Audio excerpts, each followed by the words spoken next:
Buenos días por la mañana, por la tarde, por la noche, por cuando sea, continuamos con el caminito del MIR. Ya de tantos pasos que estamos dando nos salen ampollas subepidérmicas en los pies, con Nikolsky negativo. Vamos con la 501. 501 es un número que marca mucho mi época, sobre todo cuando era joven yo, y ahora sigue siendo. 501 suena a jeans Levi Strauss, a un pantalón Levi's, por lo que Levi Strauss, el Strauss se lo digo para relacionarlo con la angeitis de Chur-Strauss o poliangeitis con eosinofilia, con asma, elevación de IgE, lesiones cutáneas, glomerulonefritis y miocardiopatía restrictiva. Recordad esta última. 502. En la miocardiopatía restrictiva hay una curva de presión diastólica ventricular en raíz cuadrada o en displató. El ventrículo empieza a relajarse hasta que choca con la fibra o con el pericardio si hay una pericarditis constrictiva y la presión sube muy bruscamente. Esa subida brusca es lo que marca esta curva de presión.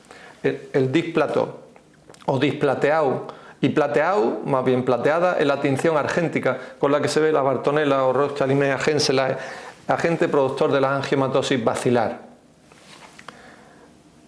En Andalucía bacilar se dice basilar, nosotros decimos normalmente basilar, y basilar es la arteria cuya obstrucción puede dar lugar a un TIA con ataxia y con vértigo.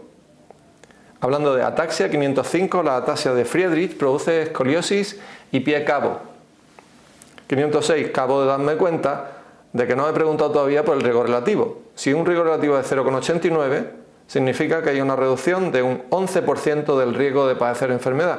1 menos 0,11 es 0,89.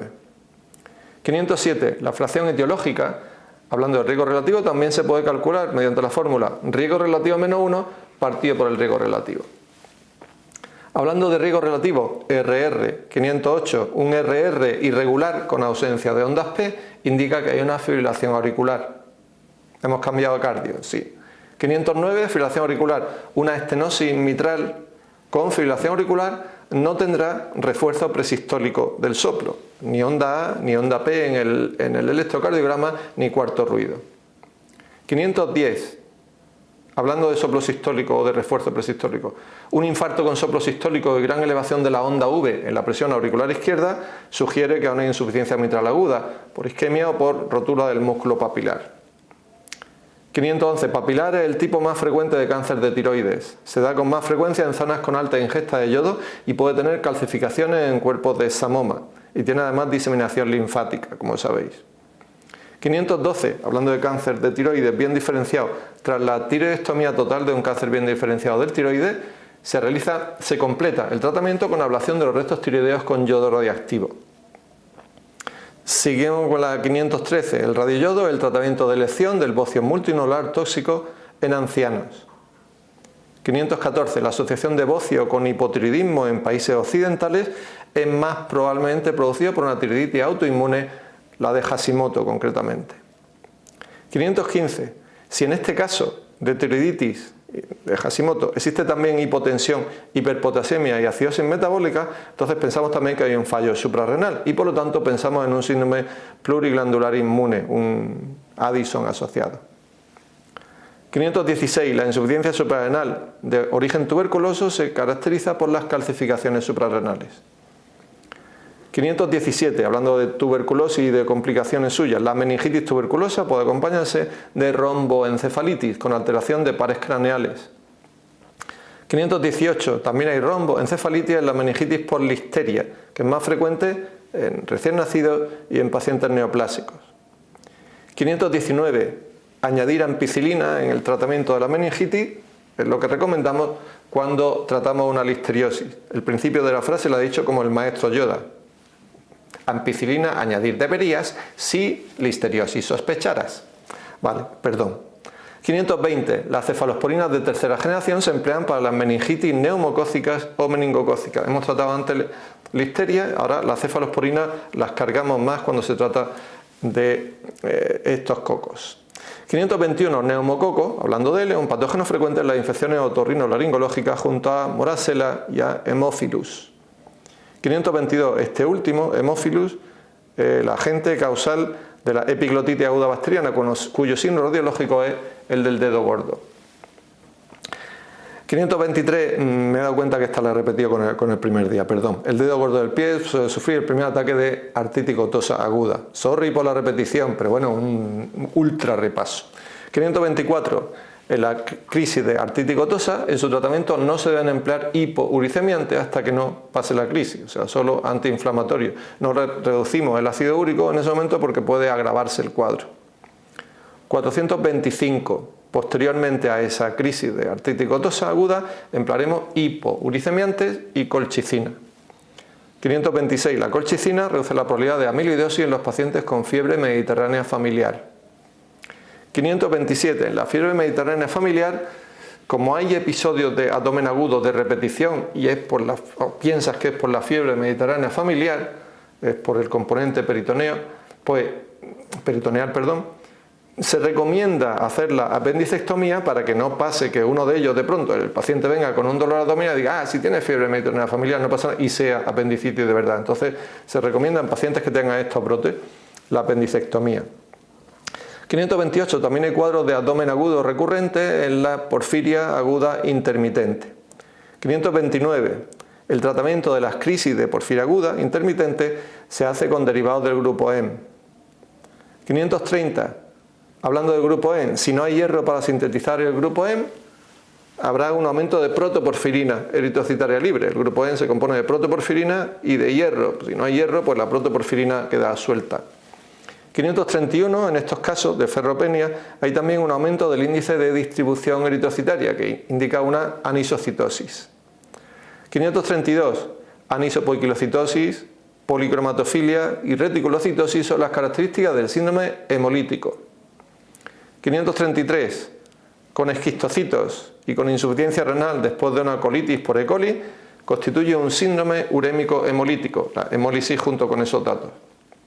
La 534, este síndrome, el SHU, causa también trombocitopenia y por lo tanto prolongación del tiempo de sangría. El tiempo de sangría se prolonga en las trombocitopenias y las trombocitopatías como el von Willebrand, solo. 535, el tiempo de sangría no se prolonga en la púrpura anafilastoide de Chorlin-Henoch o en la vasculitis IgA. Esto lo preguntaron una vez en el MIR y mucha gente falló esa pregunta porque dijeron, te contaban el caso de una púrpura de Chorlin-Henoch, te contaban todos los datos posibles y decía cuál de las siguientes no se presentaría. Y la gente al final, después de liarse mucho con el caso, no se dio cuenta de que el tiempo de sangría no se prolongaba y una de las respuestas ponía eso, prolongación del tiempo de sangría. Al final la gente pensaba, bueno, pues si está sangrando será que sí. En la vasculitis no, recordarlo. 536, en el Chorlin-Henoch, perdona por pronunciarlo mal, se puede acompañar de nefropatía mesangial IgA. 537, en la cual suele haber hematuria recurrente y depósitos mesangiales de IgA sin hipocomplementemia. 538, en la glomerulonefritis mesangiocapilar, la hipocomplementemia se debe a veces a un autoanticuerpo, el C3 nephritis factor. Entonces hablamos normalmente de glomerulonefritis C3 y enfermedad de los depósitos densos. 539. Los autoanticuerpos antirreceptores de acetilcolina también son responsables de otra enfermedad, la miastenia graves. 440. Si en ellos son negativos estos anticuerpos antirreceptor de la acetilcolina, pueden ser positivos los anti-MuSC, antiquinasa músculo-específica.